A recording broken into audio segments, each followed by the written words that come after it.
Au cours de millions d'années, notre planète a beaucoup changé. Période glaciaire, déplacement des plaques tectoniques, inondations planétaires, météorites. Des espèces entières d'animaux sont apparues et ont disparu au fil des millénaires. À un moment donné, nous, les humains, sommes arrivés. Maintenant, imagine un endroit ayant été coupé du reste du monde pendant 5,5 millions d'années, peut-être beaucoup plus longtemps. Un endroit où aucun humain n'avait jamais mis les pieds. En 1986, nous avons découvert ce lieu. C'est la grotte de Movile. Tu te rends à l'aéroport et tu achètes un billet pour la Roumanie. Ensuite, tu loues une voiture et tu roules vers le sud-est. Tu cherches le județ de Constanta, tout près de la mer Noire. Quand ton téléphone te dit que tu es arrivé, tu arrêtes ta voiture et tu regardes autour de toi. Tu es au milieu d'un champ désert, rien d'autre qu'une vaste plaine sans vie. Puis tu l'aperçois, un trou dans le sol. En t'approchant, tu te rends compte qu'il s'agit d'un puits qui mène dans les profondeurs de la croûte terrestre. Avant de descendre dans l'obscurité, tu prends une corde, un casque, une puissante lampe de poche et une bonbonne d'oxygène. N'oublie pas de porter ta combinaison protectrice et ton masque à oxygène. Tu descends lentement en regardant autour de toi. L'obscurité est totale au-dessous et tu es un peu nerveux. Et puis quelque chose cloche. Il fait noir, mais il ne fait pas froid. De l'air chaud remonte de l'abîme. Finalement, tu sens le sol sous tes pieds. Tu regardes alentour et tu remarques un grand nombre de tunnels devant toi. Ils mènent dans les profondeurs de la grotte et ils sont recouverts d'argile sèche. En avançant à quatre pattes, tu t'aperçois de quelque chose. L'air est de plus en plus chaud et humide. Tu ressors d'un tunnel étroit et tu te retrouves dans une immense grotte dont le sol est occupé par un lac. Maintenant, le plus difficile t'attend. Tu dois plonger. Dès que tu entres dans l'eau, tu sens une terrible odeur d'œuf pourri. Tu viens de pénétrer dans de l'eau sulfureuse et l'odeur du sulfure d'hydrogène est omniprésente. Ce n'est pas tout. La grotte est également remplie de dioxyde de carbone. L'air normal à la surface est composé d'environ 20% d'oxygène, mais ici, il n'y en a que 10%. Tu ne pourrais pas survivre sans ton précieux réservoir d'oxygène, et tous ces autres gaz te donnent un terrible mal de tête. Tu allumes ta lampe de poche à pleine puissance et tu plonges sous l'eau. Il te faut traverser toutes ces failles étroites. Il y en a beaucoup, c'est un véritable labyrinthe aquatique. Tu es un peu inquiet, mais ta bouteille d'oxygène est encore assez pleine. Tu te faufiles à travers les failles et tu trouves enfin une zone ouverte. Tu te figes. En haut, en bas, partout, tu entends des créatures ramper. Le faisceau de ta lampe de poche éclaire des milliers d'insectes rapides et glissants. Cette grotte contient 48 espèces différentes, dont 33 nous sont totalement inconnues. D'étranges escargots blancs rampent le long des parois et des crevettes transparentes ainsi que de petites sangsues nagent dans l'eau. Des mille-pattes blancs avec de très longues antennes et des araignées transparentes traînent sous tes pieds. Il y a même 2 espèces de scorpions, comme si tu n'avais pas déjà assez peur. Des scorpions d'eau et une autre espèce non encore identifiée. Ce n'est pas exactement un scorpion du désert typique. En fait, rien ici ne semble normal. Toutes les créatures que tu vois sont blanches ou transparentes. Elles n'ont pas d'yeux, juste de longues pattes et des antennes qui les aident à s'orienter dans les eaux obscures. C'est un véritable paradis pour réalisateurs de science-fiction, on ne pourrait pas inventer plus étrange. Plus tu t'enfonces dans la grotte, moins il y a d'oxygène. Et étonnamment, il y a de plus en plus de ces petits monstres qui courent partout. L'air n'est plus que méthane et dioxyde de carbone. Ces petites créatures étranges n'ont jamais vu le soleil, elles ne sont jamais sorties de cette grotte. Les araignées, les scorpions et les sangsues connaissent la faim, n'est-ce pas? Ils se nourrissent de petits animaux, d'escargots et de vers. Mais que mangent les plus petites créatures? C'est alors que tu remarques quelque chose de très étrange à la surface de l'eau. Il y a une substance blanche qui ressemble à de la mousse.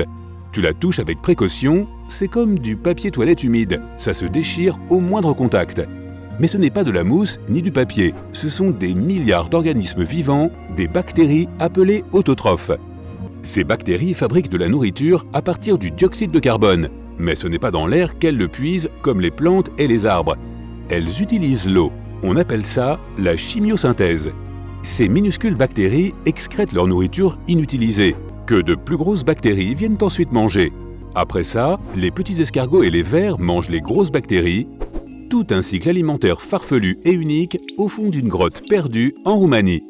C'est la raison pour laquelle tu portes cette combinaison et ce masque de protection. Ce n'est pas seulement pour ton confort et ta sécurité, Sans la combinaison, tu pourrais accidentellement laisser derrière toi des bactéries humaines provenant de ta peau par exemple. Cela pourrait compromettre le délicat équilibre biologique de ce monde immergé. Cette grotte est trop petite et dangereuse pour y transporter du matériel de recherche coûteux.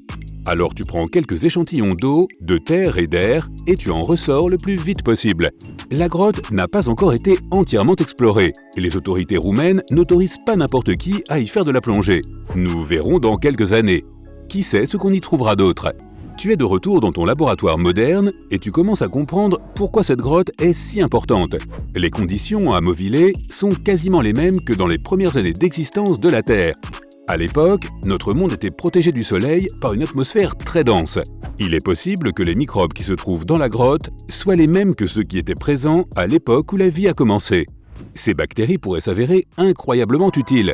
Elles oxydent les gaz dangereux, le méthane et le dioxyde de carbone. En gros, elles les rendent inoffensifs. Merci les gars. La grotte de Mauvillers n'est pas le seul endroit sur Terre où la vie trouve encore un moyen de subsister et de s'épanouir dans des conditions extrêmes. Visualise la tour Eiffel à Paris. Maintenant, multiplie-la par 10 et mets toutes ces tours les unes sur les autres. Imagine-toi maintenant en train de faire un trou à cette profondeur. Tu as compris? La vie continue même dans ces abîmes. Il n'y a presque pas d'oxygène, la pression est incroyablement élevée et il fait plus chaud que dans le désert le plus chaud. Bienvenue dans l'empire des nématodes. Les nématodes sont des vers et ils sont extrêmement résistants. Quand il n'y a pas d'air, pas de nourriture ou qu'il fait trop chaud, ils se transforment. C'est ce qu'on appelle le stade d'Auer. C'est un état de stase, d'hibernation profonde. Le métabolisme des vers ralentit. C'est comme s'ils s'endormaient pendant longtemps et ne se réveillaient que lorsqu'il y avait assez d'air ou de nourriture, ou lorsqu'il faisait assez frais. Et tu n'as pas besoin de creuser aussi profondément pour trouver ces créatures. On rencontre des nématodes partout dans le monde. Ils vivent dans les sources chaudes, dans les déserts, dans les montagnes, dans le froid de l'Antarctique, à l'intérieur des animaux et même à l'intérieur du corps humain.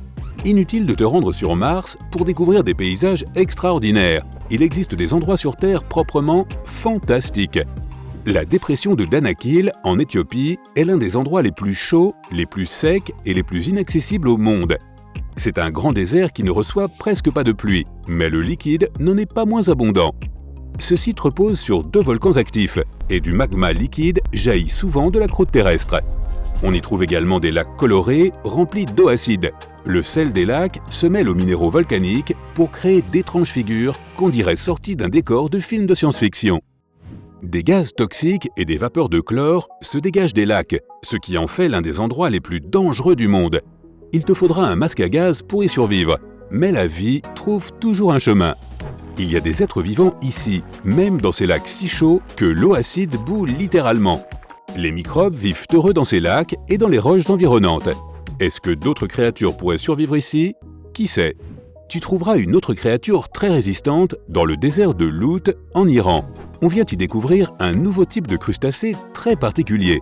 Ces animaux vivent dans les petits lacs qui se forment de temps en temps grâce aux pluies du désert.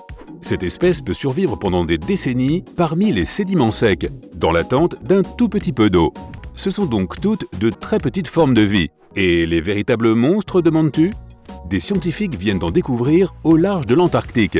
Des araignées de mer immenses, d'énormes étoiles de mer, des choses transparentes qui ressemblent à des crevettes. En un seul mois, les chercheurs ont découvert environ 30 000 créatures marines dont un grand nombre nous était inconnu. Qui sait ce qu'on trouvera encore?